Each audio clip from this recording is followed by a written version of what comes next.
Did you know that for a brief moment there was a female Nightwing? A lady wing, as it were. One time of recording, because Lord knows what the future holds. There are so many alternate versions of characters running around these days. Or just people sharing the same mantle name. Who knows how long Nightwing will hold out. In the mid-aughts, for a few issues, there was a female Nightwing. Her name, Cheyenne Fremont, and she made her debut in the Brothers in Blood storyline. Also known as the Tentatodd storyline, which was a plot that ended with Jason Todd becoming a tentacle monster. Well, his plot ended there. Cheyenne's continued. That story was part of the 1 year later event, where all DC titles jumped forward a year following Infinite Crisis to allegedly have new exciting status quos. Mileage varied on the execution across comics, and Nightwing's was rough. Released in 2006, this storyline spanned issues 118 to 124. It was written by Bruce Jones with various artists who I'll put up on the screen. During these interests, Cheyenne went through a side character speedrun, from love interest to vigilante to being depowered and seemingly leaving forever. But just how did all this come about, and was there potential for Lady Nightwing? Well, let's take a look at Lady Wing and find out. I'm Sasha, this is Casually Comics, and it's time for Nightwing to have to deal with people taking his mantle because she took it,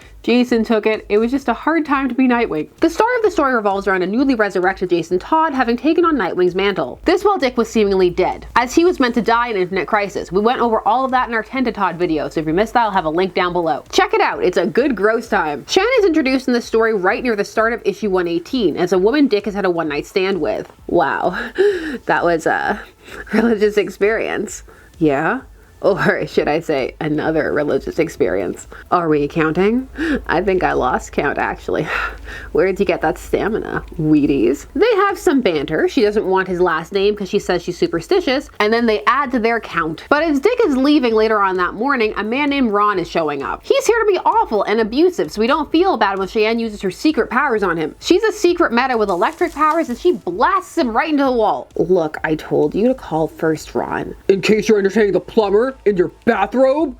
That's hurting. Thought that's how you liked it, doll. Rough. Go now, Ron. Go and never come back, and we'll just forget this happened. Think I'll hang around a while, do some plumbing of my own. Red alert. That escalated really quickly, just like everything in the story is going to regarding the Cheyenne plot. Now, we didn't actually learn Cheyenne's name in this opening sequence. We learn a bit later in the same issue from one of Dick's acquaintances. We learn that she is Cheyenne Fremont, a famous fashion designer, and her promiscuous nature is well documented, which will matter because it's going to factor into the plot later on. All of this leads me to wonder, did she kill Ron? We never see him again. And if she's some famous hotshot, why would he not expose her or at least blackmail her? They already established he was pretty scummy. He's vanished into the ether because he was really just there to serve as a prop. We needed something to show the readers that she had secret meta powers. We see her again in issue 119 and learn a bit more about her. And yes, we're going to be able to do this video and barely talk about Jason, despite the fact that the overall story was labeled Brothers in Blood, and I was able to do an entirely separate video about the Tentatodd plot. That's how little these two plots end up connecting. Jason even pieces out in issue 122 of this, and then Cheyenne continues on till the end of 124. Cheyenne is acquainted with the villains of this arc, the meta-human Pierce brothers, twins who are attempting to gain a foothold in New York's criminal underground. She's kind of going out with one of them, Barry, who she's endorsed publicly because they're also shareholders in her company, and she does know they have a questionable reputation, but she doesn't mind that too much. She's shown to be seeking and courting controversy a little bit, as evidenced later by the fact that she's going to throw a Nightwing-themed fashion show spurred on by the fact that Nightwing is controversial because he's been killing. That's the Jason version, of course, and then later they're going to show that there's two Nightwings. That causes even more confusion in the public. Cheyenne ends up hooking up with Dick again because he came to her office to talk to her so he could snoop about the Pierce brothers. Subtle. Batman would be so proud. She'll never put those two together. Instead, he ends up becoming a model. Accidentally. I guess he thinks he'll get the info that way, but it's more an excuse for some wacky hijinks and to put him in some funny costumes. Guess he accidentally gave them his address and his info and his real name, you know, all of that. Also, now she knows his last name. The romance is doomed, and he works for her now, but that's not going to stop anybody in this story. So the mannequin room so that they can make love away. My own little Shangri-La. How do you like it? Honestly, it's creepy. Dick, you're such a Boy Scout. It's terribly charming, you know. It's Dick now. What about the company rules? I am the company, Dick, at least the important part. And down here, there are no rules. You're the first real man who's ever seen this place. Including Barry Pierce? Barry's a shareholder, not a lover. Don't believe everything you read in the checkout line. Yes, including Mr. Pierce. Well, Aren't you the least bit flattered? Perhaps even grateful? Very. Then why aren't you showing it? I'm uncomfortable. That's workplace sexual harassment, and he doesn't have to take it. Later that same issue, that night, she meets Jason at the bar. He had threatened Dick earlier that he was gonna steal his girl, just cuz. But it's not really stealing your girl if she throws herself at you and has no idea that you're connected to the first person. It's not the same, it hits different. Cheyenne does pick him up. Nothing comes of it though. It doesn't come up again, except that she invites him to the Nightwing themed fashion show later. But really he could have showed up other ways too, narratively, so it's not as tight as it could be in terms of making the characters feel connected, or like you're in any way meant to care about this love triangle, since Cheyenne doesn't really feel like she cares about, well, anyone, not either of them. The most you get is that she likes sleeping with Dick. Speaking of Dick, he's been incredibly careless this entire time. Guarding his secret identity? What's that? He even attacks Jason at the fashion show while dressed in a Nightwing costume. This fashion show is one part where you do get to see a bit more of Cheyenne's personality, how she doesn't care if there's any backlash or fallout. She says that Nightwing can't possibly have patents, and if he tries anything, they'll give him an offer he can't refuse with money. Now I want to see the alternate plot where Dick does try and sue them for stealing his look. So by this point in the story, we've learned that Shay is impulsive, and she likes to be edgy and get attention. And she's curious. We see this because after the fight at the show, she goes to Dick's apartment. Because remember, he gave her his real name and address. And she breaks in using her powers and sees him leaving as Nightwing. Plus, at the same time, Jason was leaving a message on Dick's machine to meet him to stop a jewelry heist. Yes, even after he beat him up at the show. Shay can't resist the lure of danger. She goes and ends up helping Nightwing, but it turns into relationship drama and comes back to them sleeping together. What are you saying? I'm bad luck? I'm saying smashing everything you see may not be the best idea. Oh, now I'm too aggressive. I assume that includes everywhere. Jewelry stores, fashion shows, bedrooms. Actually, that's the one place you seem even remotely vulnerable. Kind of nice, sweet. Dick, wait, thank you, and you can trust me. Look at his face. Is that the face of a man who's about to bring her back to his apartment? I hope you said yes, because that's what happens. And now he knows she has powers, so you know that he has her use them on him. Here's where the speedrun elements really start to kick in. Suddenly, Dick is encouraging her to be a vigilante, telling her she's capable of more than she ever dreamed. He doesn't even know her. We don't even know her. Also, she's the successful head of a fashion company, and she has ties to some of his enemies and knows who he is. Stop it. I don't want to talk about this, and I'm leaving. But let go! Sorry, I'm a little defensive about my abilities. Bad associations. Look, my parents were metahuman. They were uncomfortable with it. They were okay. Everyone else in the world wasn't. My folks finally ran away, ended up in Montana. Tried ranching, failed, things got bad real quick. Is that why you try so hard to succeed? To run away? Excuse me? Where is this coming from? Who is he to make these comments? You think I'm hiding behind my fashion career? I think a person should be what they can be. That's all. Really? Be like this, you mean? That what you want, Dick? Why does it make you hot? Easy. Smatter, thought this is how you wanted me to be. The hell's the matter with you? What do you know about being hurt? Hi, the reader here. Where is this coming from? Up until this issue, we knew nothing about Cheyenne or her seemingly sad backstory, and we had only had surface glimpses of her personality. This feels like it's coming out of nowhere and is very unearned, especially when they use her to challenge Dick on killing Blockbuster. They do this in the abstract by asking him if he's killed, but it's very disconcerting because this is our first attempt at any kind of depth. And because of that, it just comes across very awkwardly and clunkily. The reaction to them just fighting each other around the room because he made a slightly over the line suggestion after she only found out who he was by breaking into his apartment. This relationship is looking pretty toxic. That was a lot of a lot. Time to leave it behind. Because the next scene is Dick's landlord giving him kudos because he's sleeping with a hot famous chick. This issue is the one where Cheyenne decides to be Lady Nightwing. Despite all the issues she has with her powers and the concept, because Nightwing calls her and tells her to not go out on the date with Barry Pierce she had. Because the Pierce brothers have kidnapped Jason at this point. He's not the boss of her, and because he told her not to do it, now she's going to do it. Plus, she already had the sexy Nightwing outfit made. What's the point of making it if you're not even gonna wear it? At least once. Oh, come on. Ugh, this town's getting lousy with Nightwings.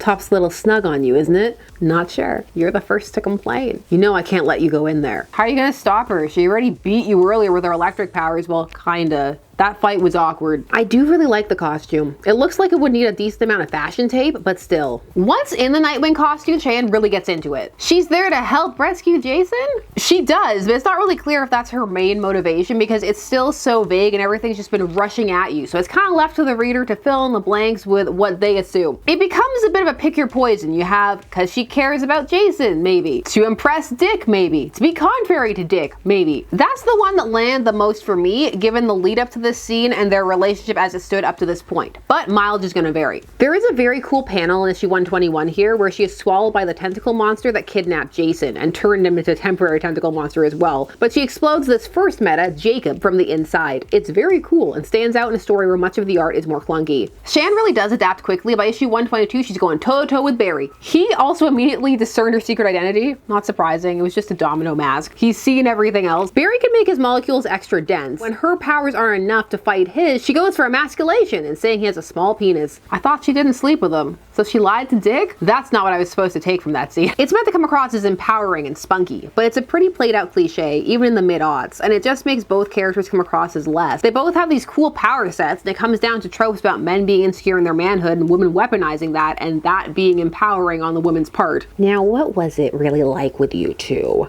It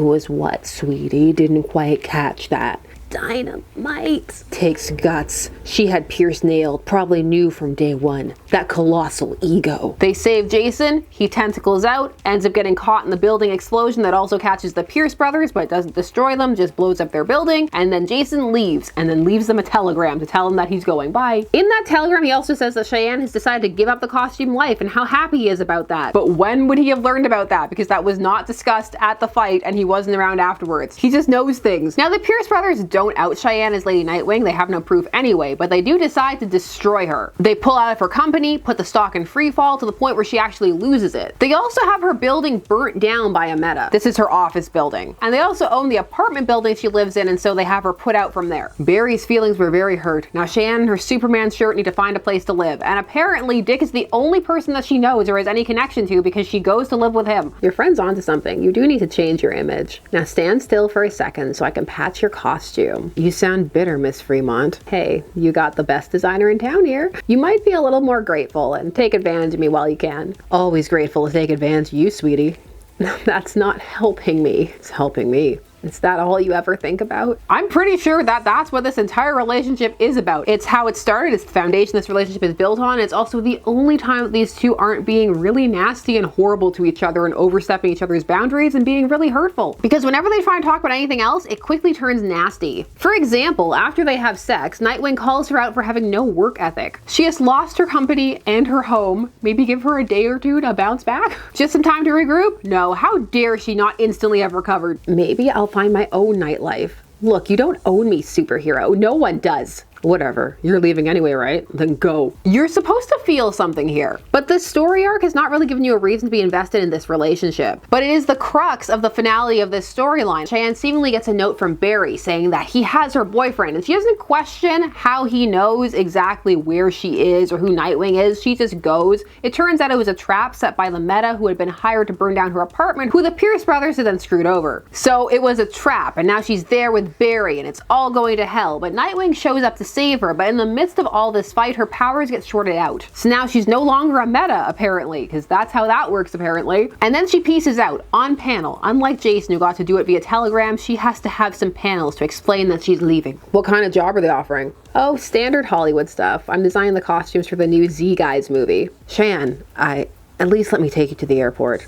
No thanks. Since that little brat zapped me, I have no defenses left. And let's face it, sweetie, I never was a match for you. You take care of yourself out there. Cheyenne Fremont, everybody! And that was the tale of Lady Nightwing. Cheyenne Fremont very much suffers from being part of a story that has been retooled and is being rushed through to get Nightwing back to his status quo. Her character very much feels as though it was there because the story felt that it needed some kind of love interest or romantic angle. Because in terms of the overall plot, she could have been cut and not much would have been lost in the Nightwing needs to reassert himself as a vigilante in New York plot. She never really feels integral to what's going on with Nightwing or to the other plots that he is involved in. Hers feels very separate and off to the side. She also doesn't feel like she has that big of an impact on Dick. He has an impact on her. They have a very turbulent relationship, but he doesn't really come out the other side all that changed for having been in a relationship with her. It's fine to showcase a bad relationship. In fact, it's interesting, but the story never really gives you a reason to get invested in the two of them. And by the end, when she's leaving, you feel very much like it's for the best. Bad. Bad couple. There are some strong foundations with Cheyenne that could have made her a more compelling character without her pulling focus. She's a side character, and that's fine. Not every character needs to be the main character. And you need side characters to make these comic universes feel more fleshed out and fuller. And it's good to have characters that can come in and out of focus. But even in her role as a side character, she could have been rendered more cohesively. Her motivations could have been more solid, and this could have been achieved without making her a Nightwing endgame or even increasing the amount of story panels that she got. You could have left the amount that she got the same. The electric powers for her are a take it or leave it character trait. They can be there, but the plot could also happen if she didn't have them. And it might work better. In fact, it would make her decision to be Nightwing even more impulsive. It would lean her more into being a character who thinks since she's done so well in other areas, she can cut it as Nightwing, and even take on her handsy shareholder who thinks he can put the moves on her in her company. You could also then use that to work in the angle of her trying to assert herself that just because she's promiscuous doesn't mean that she deserves to be treated badly, which isn't really something the story goes into, and instead goes for more cliched girl power emasculation trope,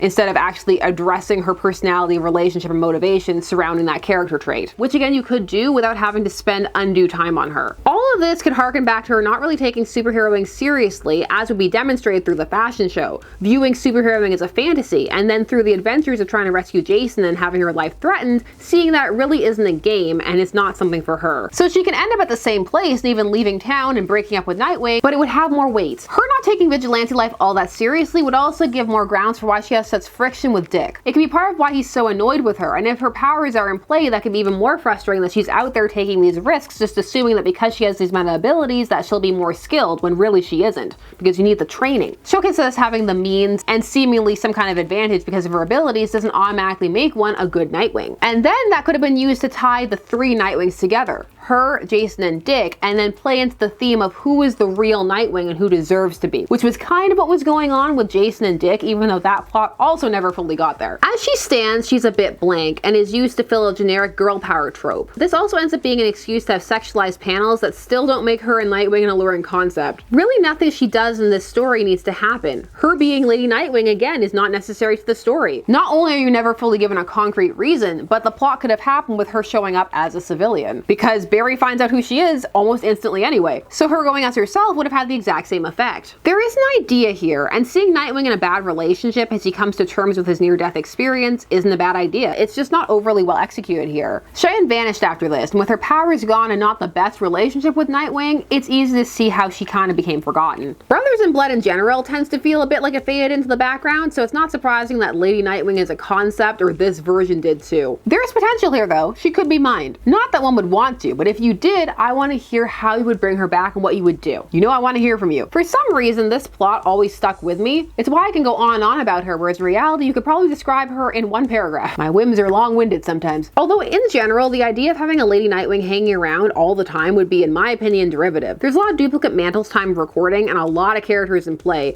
and other forgotten characters who have a bit more potential. So maybe playing with one of them first would be a better idea than trying to bring back Cheyenne. But again, she's there if you need a really deep cut. But those are just my thoughts, and I want to hear yours. Do you love Lady Nightwing? Disagree with me? She was integral to the plot? Do you love the costume? Do you feel that she was actually really well defined? Share your thoughts down below. While you're down there, please do all the YouTube things. Like, share, comment, subscribe, and hit the bell notification so that you don't miss a vid. If you're interested in helping out the channel, please consider joining the memberships or joining me on Ko-fi, where I post some extra content. Things like extra text reviews and some little sneak peeks behind the scenes. As always, there are more videos coming soon, and I will see you next time. Bye-bye.